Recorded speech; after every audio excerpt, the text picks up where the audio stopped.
Do me a favor and just stay by the grill, okay? Try to keep out of sight. My sister Natalie said that while she was fixing her hair in the reflection of her wine glass, she didn't even look at me. If my friends from the club show up and see you looking like a Goodwill ad, I'm never gonna hear the end of it. It's embarrassing that we're even related. I was standing there in my dusty work boots and faded cargos, holding a plastic cup of lukewarm tea. She kept going, using that voice people use when they're talking to a stray dog. I honestly feel bad for you. Wearing those old clothes, no class. It's why you can't keep a man. You're a mess. My throat tightened, but I didn't say a word. I just leaned against the fence while she strutted away. She had no clue those old clothes had seen more history than her entire life. 5 minutes later, a government motorcade pulled up to the curb and shut everybody up. It sucks when your own blood treats you like a secret they need to hide from the neighbors. If you've ever had a relative try to make you feel small just so they could feel big, you know exactly how I felt in that yard. Hit the like button and subscribe to the channel. I'm about to show you exactly what happened when General Miller stepped out of that SUV and gave this neighborhood a reality check they'll never forget. Her husband, Dylan, was leaning against his brand new Silverado, the kind that's never had a single bag of mulch in the back. He was wearing a Yeti hat that still had the crease from the store, sipping a light beer and laughing at what Natalie said. Take it easy on her, Nat. She's in her element, right? Somebody's gotta do the grunt work while we're out here making real money. He gave me that smug little smirk like I was some charity case who didn't have a choice. I looked at my hands, dry from the sun, nails clipped short, and thought about the times those hands operated gear that cost more than their entire zip code. But to them, I was just the weird sister who didn't pan out. Natalie was only worried about what the girls in her group chat would say. To her, I was just a smudge on her perfect party. I'm fine right here, Natalie. Go ahead and entertain your guests, I said, trying to keep my voice from cracking. She let out this big sigh, like I was such a burden. It's for your own good, honey. A woman your age should be thinking about a husband and a house in a decent school district, not living in some barracks and dressing like an AutoZone mechanic. That was a low blow. I thought about the nights I spent wide awake, making sure supplies got to places she can't even point to on a map, and she thought my life was a joke because I didn't use expensive moisturizer. I was about 2 seconds away from grabbing my keys and hitting a Wendy's drive-thru just to get some peace, when I felt the ground start to shake. It was a deep rumble, that heavy diesel sound you can't mistake for anything else. 3 black Suburbans with glass so dark they looked armored rounded the corner of the cul-de-sac. They were polished so bright they practically blinded you in the afternoon sun. Natalie froze with her wine glass halfway to her mouth. What is that, the FBI? Dylan asked, looking nervous and trying to stand up a little straighter. The trucks pulled up in a perfect line right in front of my uncle's gate. 2 guys in suits and sunglasses hopped out first and stood guard, totally ignoring the smell of burgers and the country music playing in the yard. When the back door of the middle truck opened, General Miller stepped out. He was in full dress blues, and those 4 stars on his shoulders were catching the light like fire. He didn't look left or right. He walked straight toward me. Natalie took a step back, almost tripping over her own heels. The yard went dead quiet. You could hear the ice melting in Dylan's beer. General Miller didn't even acknowledge the rest of the family. He didn't see the manicured lawn or the expensive catering. He walked across that grass with a purpose that made Natalie's power suits look like Halloween costumes. When he got 5 feet from me, I didn't think. I just snapped to attention. It's muscle memory at this point. Major, he said, his voice cutting through the humid afternoon air like a bell. I apologize for the intrusion on your family time, but we couldn't wait until Monday. Natalie gasped loud enough for everyone to hear. Major? She whispered, her face going from pale to a weird shade of gray. She had spent the last hour telling everyone I was a nobody in logistics, and here was a 4-star general treating me like I held the keys to the kingdom. One of the guys in suit stepped forward, holding a small velvet-lined case. The general took it and looked me dead in the eye. For your actions during the extraction and the Green Zone actions, your family probably knows nothing about because of the classification the president has authorized the immediate presentation of this silver star. I felt a lump in my throat. I looked over the general's shoulder and saw Natalie. Her jaw was literally hanging open. Dylan looked like he wanted to crawl under his $70,000 truck and hide. All those jabs about me being an embarrassment and wearing old clothes were dying a slow death right there on the patio. These people thought success was a corner office. They had no idea what it looked like to have the weight of an entire operation on your shoulders while the world was literally burning down around you. The general pinned the medal to my faded work shirt. It looked out of place against the worn fabric, but in that moment it was the only thing that mattered. He then turned, just for a second, to look at Natalie and Dylan. He didn't say anything mean, he just gave them that look the one high-ranking officers give to civilians who talk too much and know too little. You should be very proud of her. the general said, his voice low but firm. There are very few people in this country with her level of courage. We'd be lost without her. He gave me a sharp nod, turned on his heel, and headed back to the Suburban. The engines roared back to life, and as the motorcade pulled away, leaving a small cloud of dust at the curb, I finally looked at my sister. She looked like she'd just seen a ghost. The silence that followed was heavy, the kind of silence you get right after a massive thunderclap. Natalie was still standing there, clutching her wine glass so hard I thought the stem might snap. Her club friends were staring, not at her anymore, but at me. I could see them whispering, their eyes darting between my scuffed boots and the silver star pinned to my chest. Dylan tried to clear his throat, probably looking for some way to save face, but he just ended up staring at his shoes. The power dynamic in that backyard didn't just shift, it shattered. All the talk about my embarrassing life and my Goodwill clothes felt pathetic now. It was like they'd been bragging about their toy shovels while I was standing there with a real one, having actually dug the trenches. Natalie finally found her voice, but it was thin and shaky. Major? You said you worked in a warehouse. I looked at her, really looked at her for the first time all day. I told you I worked in logistics, Natalie. I just didn't tell you I was moving entire battalions and specialized equipment through active war zones. I took a sip of my tea, it was warm and tasted like plastic, but it didn't matter. I didn't think it would fit into your group chat updates. One of her friends, a woman she'd been trying to impress all afternoon, stepped forward. A silver star? My father was in the 101st. He told me stories about what it takes to get one of those. Natalie, you never told us your sister was a hero. Natalie just blinked, her face turning a deep, humiliated red. Dylan tried to play it off, putting on that fake we're all on the same team smile that makes my skin crawl. Hey look, we were just joking around, family stuff. We're obviously proud of you, kid. I didn't smile back. I looked at the Silverado he was so proud of, then back at him. You're not proud, Dylan. You're just embarrassed that you got caught being small-minded. I turned back to Natalie. She looked like she wanted to cry, not because she was sorry, but because her perfect image was ruined. She'd spent years making me the punchline of her jokes, so she could feel like the lead character. But the thing about reality is, it doesn't care about your brand or your social standing. It only cares about what you do when the stakes are actually high. I looked over at my dad. He was standing by the cooler, his hand trembling a little as he gripped a water bottle.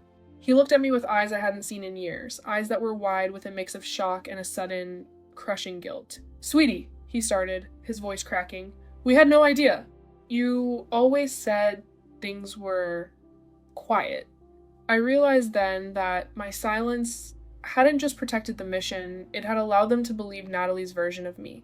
I'd let them think I was the one who needed saving because it was easier than explaining the nightmares or the weight of the silver star I never expected to wear.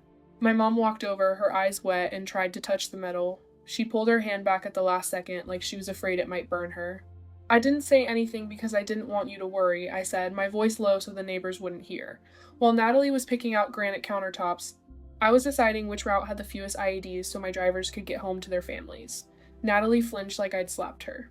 The smallness of her life was laid bare right there between the patio furniture and the Weber grill. All those years of her calling me unsuccessful because I didn't have a husband or a mortgage, she didn't realize I was too busy making sure other people's husbands came home. I wasn't an embarrassment. I was the reason people like Natalie could sit in their gated communities and complain about the price of lattes without a care in the world.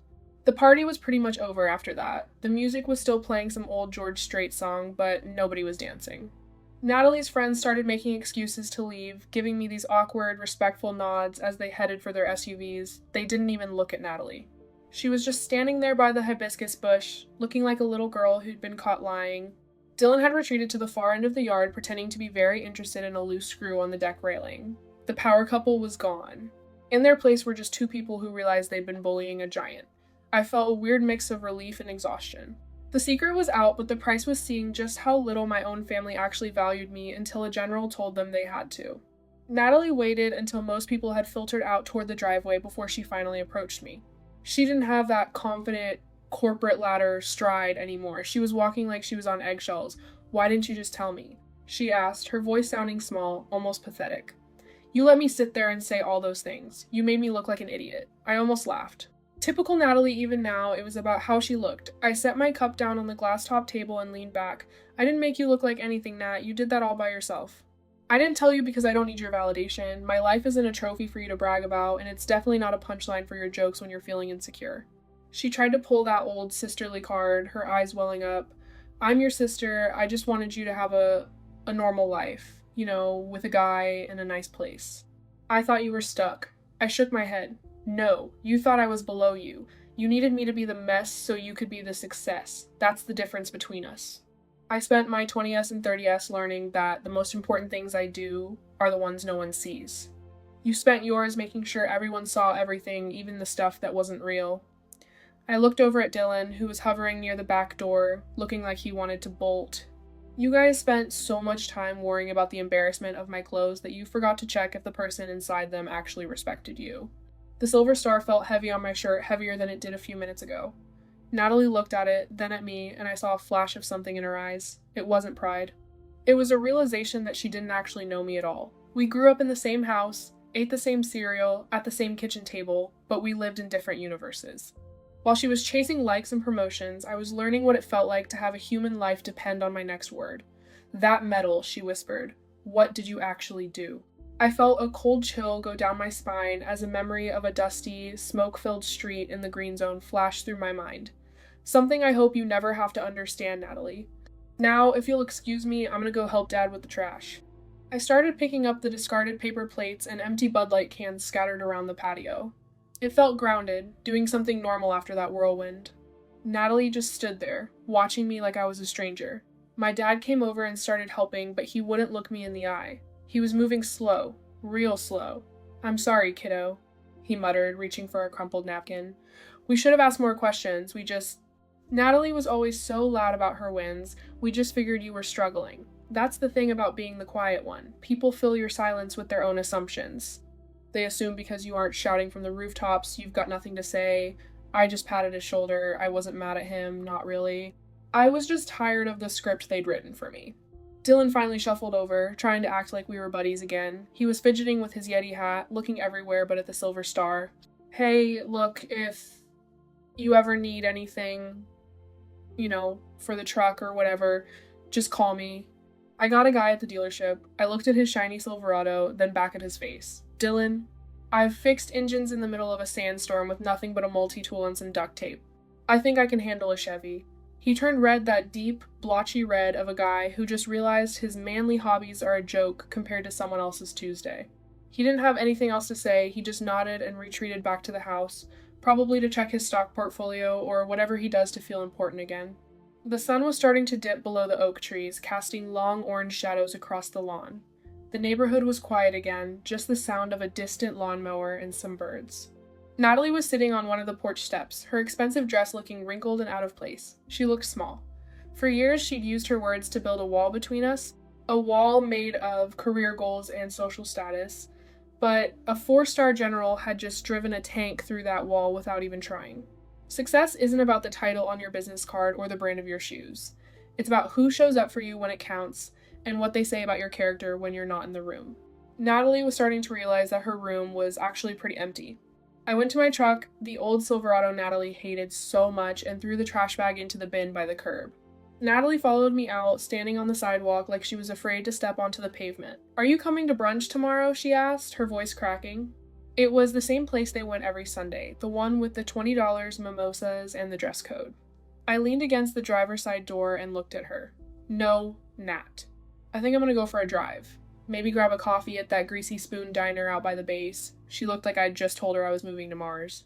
She couldn't wrap her head around the fact that I didn't want her life. I never did. I liked my calloused hands, I liked my quiet house, and I liked knowing that I didn't need a designer bag to be someone worth talking about. As I climbed into the cab, the smell of old coffee and diesel hit me the smell of my real life. I caught my reflection in the rearview mirror. I looked tired, sure, but I looked like me.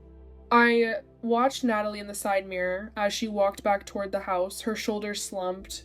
She was going back to a life of trying to prove she was better than everyone else, while I was moving on to a life where I didn't have to prove anything to anyone. The weight of the day started to lift. I realized that the embarrassment she felt wasn't about me at all. It was about her realizing that all the things she valued, the status, the optics, the clothes, were just smoke and mirrors.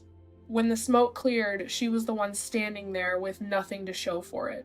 I started the engine, and the rumble felt like a pat on the back.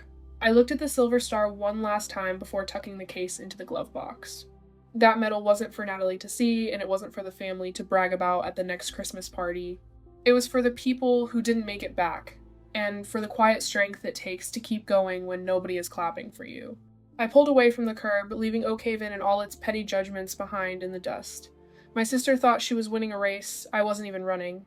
Life isn't about the highlights you show the world. It's about the person you are in the dark and the honor you carry when no one is looking. At the end of the day, people will always try to put you in a box that fits their narrative. They'll judge your clothes, your job, and your bank account because it's easier than looking at their own empty spots. But remember, your value isn't up for debate. Keep doing the work. Keep being the person who shows up.